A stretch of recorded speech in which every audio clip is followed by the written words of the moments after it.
J'entends parfois des gens dire « tous ces riches sont malheureux ».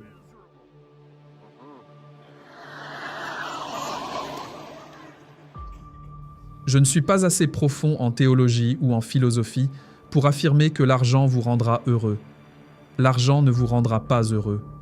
Si vous obtenez plus d'argent, vous serez simplement encore plus ce que vous êtes déjà. Si vous êtes malheureux et que vous recevez de l'argent, vous serez encore plus malheureux. Si vous êtes un salaud et que vous recevez de l'argent, vous serez un gros salaud. L'argent ne va donc pas résoudre vos problèmes, il va les aggraver. Cependant, il va également accroître vos opportunités. Si vous êtes une personne généreuse, votre générosité va exploser. Vous serez outrageusement généreux. Si vous donnez beaucoup d'argent, on vous appellera un philanthrope, un mot élégant pour dire que vous donnez beaucoup d'argent et que vous vous épanouissez en le faisant. Vous aurez trouvé le meilleur moyen de vous amuser avec de l'argent. Personnellement, j'ai fait des choses stupides avec l'argent. Combien d'entre vous ont déjà fait quelque chose de stupide? Combien d'entre vous n'ont pas levé la main et ont un problème avec la vérité?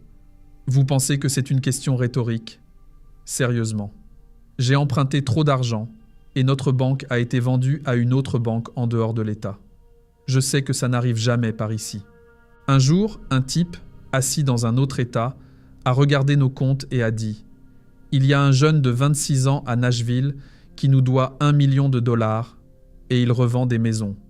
Nous devons limiter cette relation. » Ils ont rappelé tous nos prêts. Nous n'étions pas en retard, mais il s'agissait de prêts à 90 jours, donc ils avaient le droit de le faire. Ils ont simplement décidé qu'ils ne voulaient plus jouer. Et je me suis dit « Oh, je suis dans la merde, quoi. » C'est ce qui a déclenché ma descente vers l'enfer. Il a fallu 2 ans et demi pour que tout s'effondre, et nous avons tout perdu. Nous avons été poursuivis en justice. Nous avons été poursuivis en justice à de nombreuses reprises. Une année, j'ai gagné 250 000 dollars, et l'année suivante, mon revenu imposable tombait à 6 000 dollars. J'ai passé toute l'année à vendre des produits, à essayer de payer mes factures et à honorer les contrats que j'avais signés. Et je n'ai pas pu le faire, parce que la stupidité vous rattrape et vous plaque au sol. Et j'avais signé pour de la stupidité sous stéroïdes. Pour tout vous dire, j'avais un doctorat en idiotie. Nous avions un tout nouveau bébé et un enfant en bas âge.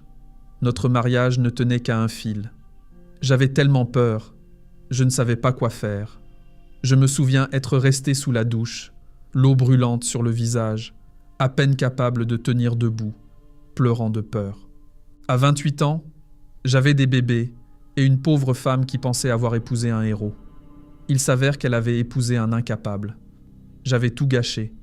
J'avais conduit notre vie comme une voiture de NASCAR dans le mur, le moteur en feu. C'était un désastre. Pourtant, nous n'avons pas divorcé. La première cause de divorce en Amérique aujourd'hui, ce sont les disputes et les problèmes d'argent. Vous savez tous qu'il y a de bonnes bagarres d'argent. Nous n'avons pas divorcé. Nous nous sommes accrochés l'un à l'autre, parfois pour mieux nous disputer. Nous vivons dans une culture de victimes, victimes de notre propre stupidité. Nous avons survécu, mais je vais vous dire ceci. J'ai rencontré Dieu en montant, mais j'ai appris à le connaître en descendant. Nous avons été réduits en poussière.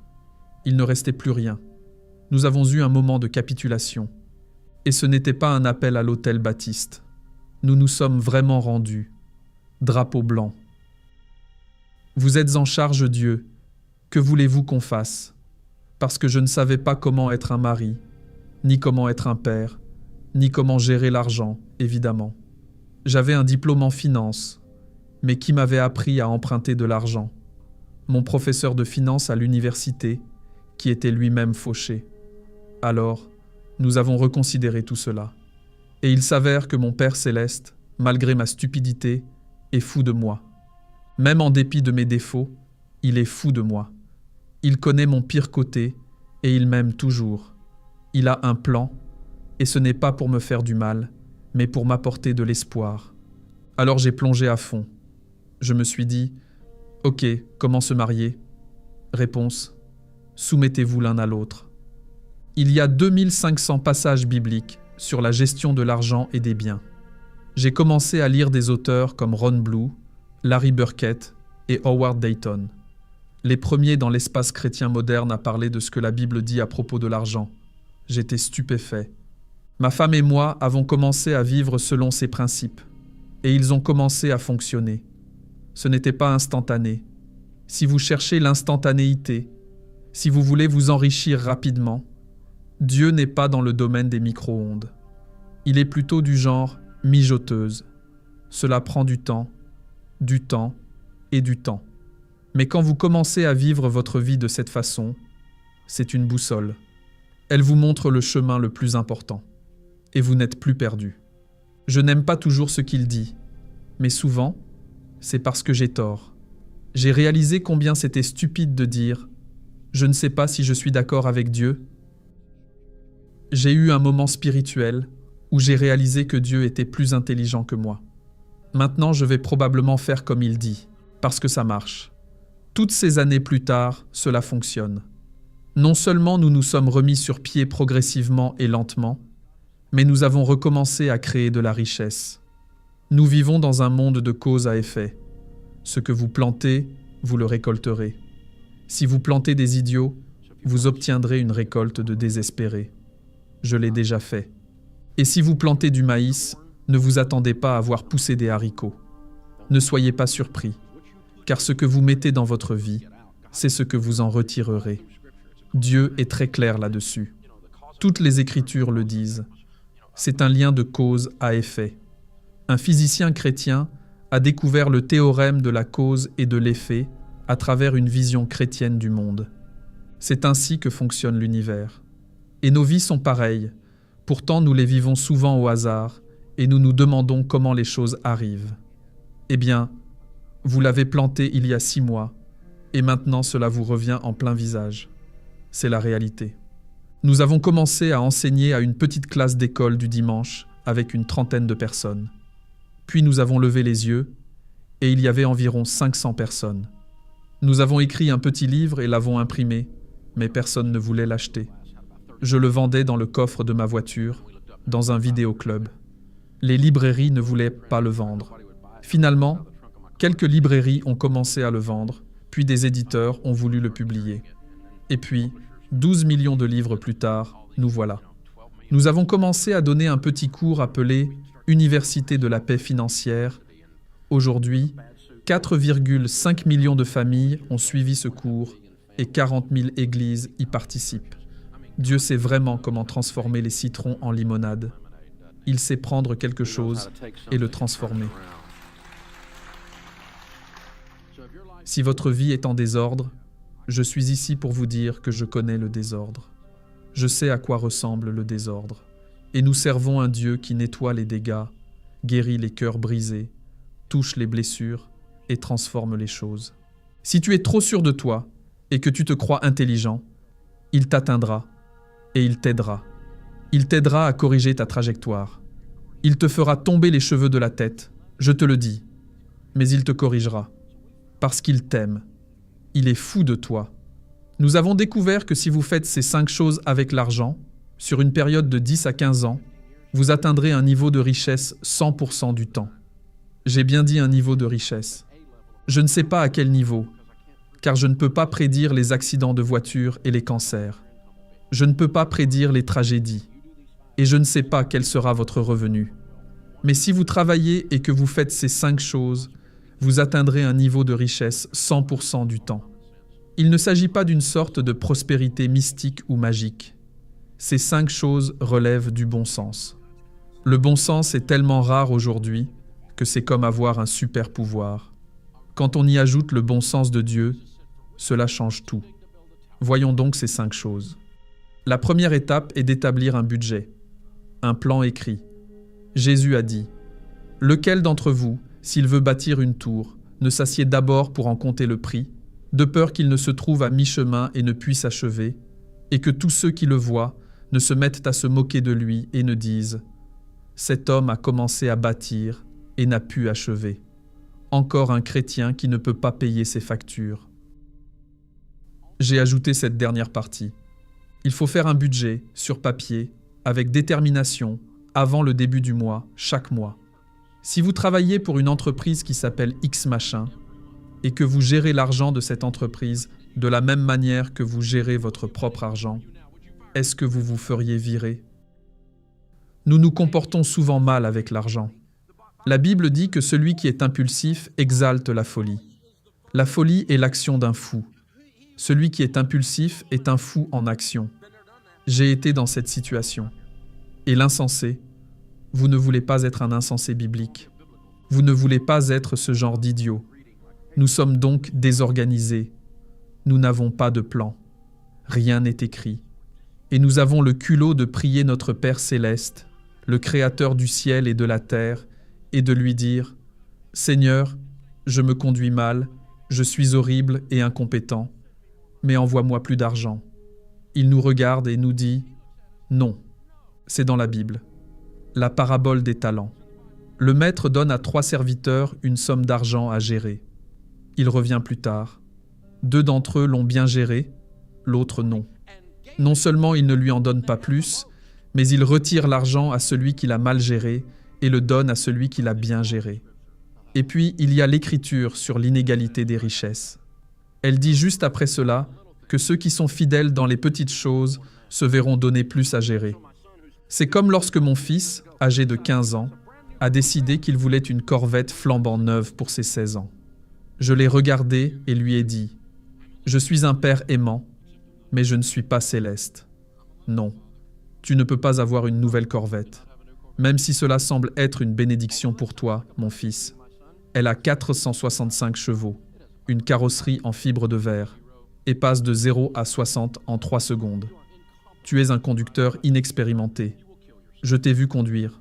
Tu vas te tuer. Tant que tu n'auras pas prouvé ta compétence, nous n'allons même pas parler de quelque chose d'aussi ridicule.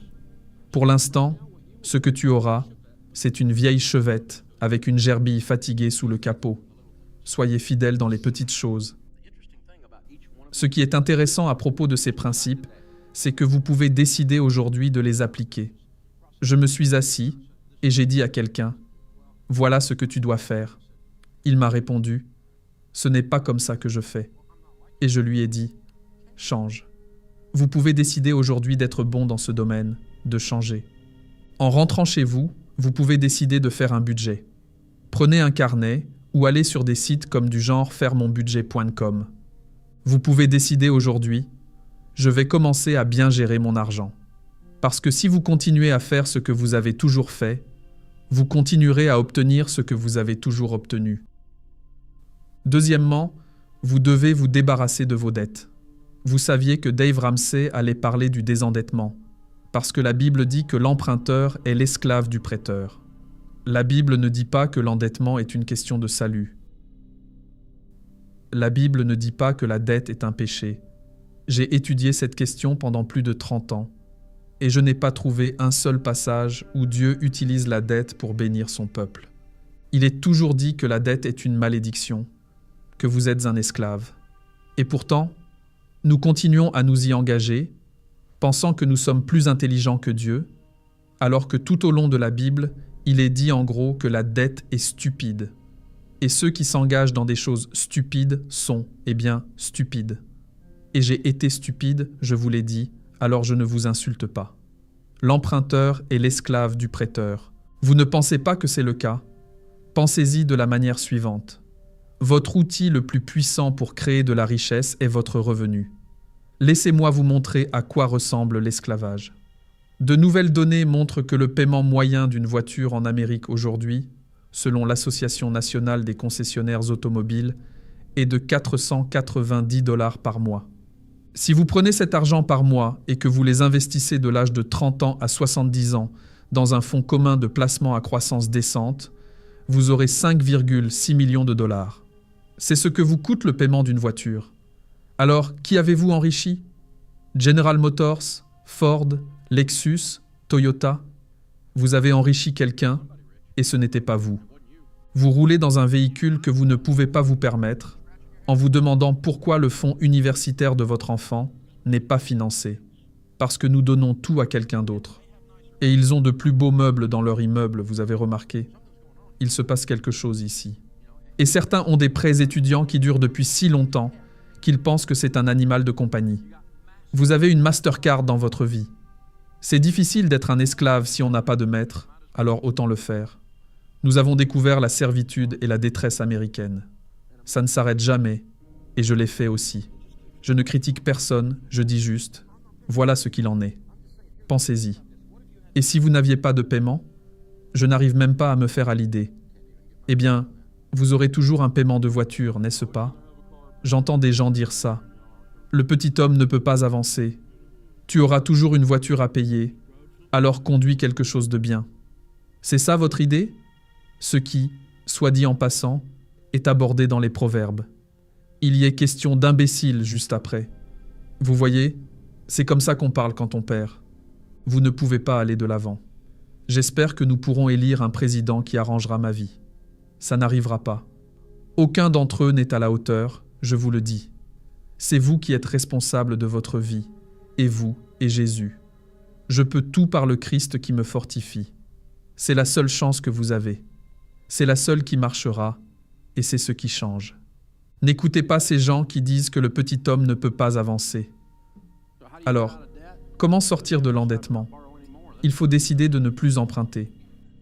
J'ai fait de la chirurgie plastique chez nous. Nous avons décidé de ne plus emprunter d'argent. Tu es bizarre, Dave. Oui, et je ne suis plus fauché non plus. J'ai décidé de vivre comme ça. Troisièmement, une fois que vous n'avez plus de dettes, vous devez veiller à entretenir des relations de qualité. Quel est le rapport avec l'argent? Il y a une énorme corrélation entre ceux qui construisent leur richesse et ceux qu'ils fréquentent. En effet, on devient ce que l'on fréquente. Vous l'avez remarqué? Bien sûr que vous l'avez remarqué. J'étais à Boston jeudi soir pour un événement. J'ai vu que tous ces gens avaient un accent. On devient ce que l'on fréquente. Vous ne laissez pas vos enfants fréquenter des délinquants juvéniles du quartier, n'est-ce pas? Si le petit Johnny en bas de la rue est un drogué, vous ne laissez pas votre enfant courir avec le petit Johnny, parce que vous savez que vous aurez un drogué dans votre maison, n'est-ce pas? Nous le savons tous. Il rentre à la maison avec cette bouche, et vous le demandez. Où tu as appris ça? Tu es privé de sortie toute la semaine. Ou as-tu pensé que tu pouvais t'en tirer comme ça? Je vais t'emmener et en faire un autre qui te ressemble. C'est parce qu'il traîne avec le petit Johnny, non? On est pareil. On parle comme les gens qu'on fréquente. Vous lisez les livres dont ils parlent. Vous savez, si vous ne lisez pas et que tous vos amis regardent la série The Bachelor, voilà ce qui se passe. Si tout ce que vous connaissez, c'est la télé-réalité, il faut probablement changer de régime alimentaire. Charlie Jones a dit que dans 5 ans, vous serez la même personne qu'aujourd'hui, à l'exception des livres que vous lirez et des gens que vous rencontrerez. Et ne vous laissez pas tromper. Les mauvaises fréquentations corrompent les bonnes habitudes. Et le savez-vous? Les études ont montré que sur une période de 10 ans, votre revenu se rapprochera, se situera dans une fourchette de 10 à 20% de la moyenne des revenus de vos 10 amis les plus proches, parce que vous avez les mêmes habitudes qu'eux. Si vous voulez apprendre les Écritures, fréquentez des gens qui les connaissent. Vous voulez avoir une bouche sale? Fréquentez des gens qui ont une bouche sale. Vous l'aurez. Vous ne pourrez pas vous en empêcher. Vous deviendrez ce que vous fréquentez. Et toutes les études montrent que nous avons une tendance. Cela ne veut pas dire que je suis une sorte de snob et que je n'ai pas d'amis qui ne soient pas des amis riches. Ce n'est pas du tout le cas. J'ai beaucoup d'amis, mais mes amis les plus proches sont ceux à qui je veux ressembler. Ce sont mes amis les plus proches. Maintenant, je parlerai à n'importe qui, mais je veux éviter 2 choses que vous ne voulez pas. Vous ne voulez pas d'abrutis et vous ne voulez pas de mauviettes. Vous devenez les personnes que vous fréquentez et vous devez faire ces choix très soigneusement. La 3e chose, ou la 4e, c'est qu'il faut épargner et investir. Dans la maison du sage, il y a des réserves de nourriture et d'huile de choix. Les personnes sages économisent de l'argent. C'est ce que cela signifie. Dans l'Ancien Testament, l'huile est un signe du Saint-Esprit. Elle était utilisée pour oindre les rois et pour maintenir l'huile allumée dans le Saint des Saints. Elle était donc utilisée sur le marché, comme nous utilisons les billets, en tant que moyen d'échange. Si vous aviez une carafe d'huile, vous étiez prêt à faire des affaires. C'était un signe de richesse. Il y avait deux catégories de personnes, les pauvres et les riches. La plupart des gens étaient pauvres. Dans la région méditerranéenne, ils mangeaient du houmous et des olives, pas de viande. Un peu de pain peut-être. Parfois un poisson, s'ils avaient de la chance. Mais c'était tout. Les riches mangeaient ce que nous mangeons tous les jours. Des épices, de la bonne viande, des plats raffinés comme ceux de la scène gastronomique de Charleston. Vous voyez ce que je veux dire? C'est de la bonne nourriture. Les réserves de nourriture de choix et d'huile sont des symboles de richesse. Relisons cela. Dans la maison du sage, il y a des réserves d'argent. Les personnes sages économisent de l'argent. Pourquoi? Pour commencer, on économise pour les cas d'urgence. C'est grand-mère qui l'a dit. Elle a dit d'épargner pour un jour de pluie. Voici une aide visuelle. Il va pleuvoir. Vous allez avoir un accident de voiture. Vous allez perdre votre emploi. Quelque chose va arriver. Vous allez avoir besoin d'argent. Dave, tu dois être positif. Je suis positif. Il va pleuvoir. Quelque chose va survenir. Il y a des urgences inattendues, comme une grossesse imprévue. Les gens trouvent toutes sortes de raisons pour justifier des urgences. Quelque chose va arriver. Il faut alors épargner et investir pour prendre sa retraite avec dignité. Dépenser tout ce que l'on gagne en espérant que le gouvernement, connu pour sa gestion de l'argent, s'occupera de nous, est une idée stupide. C'est tout simplement ridicule. Et nous comptons sur eux, d'une manière ou d'une autre, pour venir à notre secours. Ils ne viendront pas. Il n'y a pas de cheval blanc. Il n'y a pas de cavalerie. C'est vous, toi, moi et Jésus. D'accord? Vous êtes en charge de votre destin. Et c'est une grande nouvelle. Je m'inquiète pour les élections, mais je ne m'inquiète pas pour les élections. Parce que j'ai gagné de l'argent sous les deux partis. Il s'avère que cela ne dépendait pas d'eux dans les deux cas. J'ai perdu de l'argent avec les deux partis. Aucun d'entre eux ne m'a envoyé de chèque. Ils veulent tous de l'argent. Ils extraient comme une tique, suçant le sang tout le temps. C'est tout ce qu'ils font. Dans la maison du sage, il y a des réserves de nourriture et d'huile de choix. D'ailleurs, la suite de cette phrase dit « L'homme insensé dévore tout ce qu'il a. » Si vous dépensez tout ce que vous gagnez, la Bible vient encore de vous traiter d'insensé. J'ai été un imbécile. Traitez-moi aussi d'imbécile. Et j'ai décidé de changer. Le dernier point est le suivant. Dieu aime les gens qui donnent avec joie. Il s'agit de générosité. Oui, cela inclut la dîme à votre église locale, en tant que chrétien évangélique. C'est une base, un point de départ. Mais il s'agit avant tout d'être joyeux dans votre générosité. La générosité n'est pas seulement un transfert de fonds. C'est un esprit, une attitude de vie. Les personnes généreuses sont plus attirantes. Elles sourient, elles ne sont pas grincheuses, et elles ne pensent pas qu'à elles-mêmes. Ce sont celles qui ouvrent la porte pour les autres, qui vous aident à ramasser vos courses lorsque le fond du sac cède et que vos courses roulent sur le parking. Ce sont celles qui laissent un pourboire généreux lorsqu'elles sortent manger après l'église, contrairement à certains chrétiens radins. Je laisse de gros pourboires parce que c'est une forme de générosité. Ils garent ta voiture de 130 000 $ et tu leur donnes 3 $. La générosité est un esprit. Elle change tout dans ta vie. Dieu aime que nous soyons des donateurs joyeux, car nous sommes à son image. Et il est généreux. Nous ne pouvons pas nous considérer comme étant à son image tant que nous n'avons pas changé notre attitude à ce sujet. Mais il est terriblement difficile de donner quand on est fauché, endetté, sans économie, sans plan et sans fréquenter d'autres personnes qui donnent. Alors, changez. C'est à vous de décider aujourd'hui. Cela changera votre vie. Quand l'Écriture croise votre vie, la vérité de Dieu croise votre vie. Elle passe de votre tête à votre cœur. Elle change votre comportement, la trajectoire de votre vie et votre arbre généalogique. Vous changerez tous ceux qui portent votre nom de famille et qui vous suivent si vous faites ces choses. C'est aussi puissant que cela.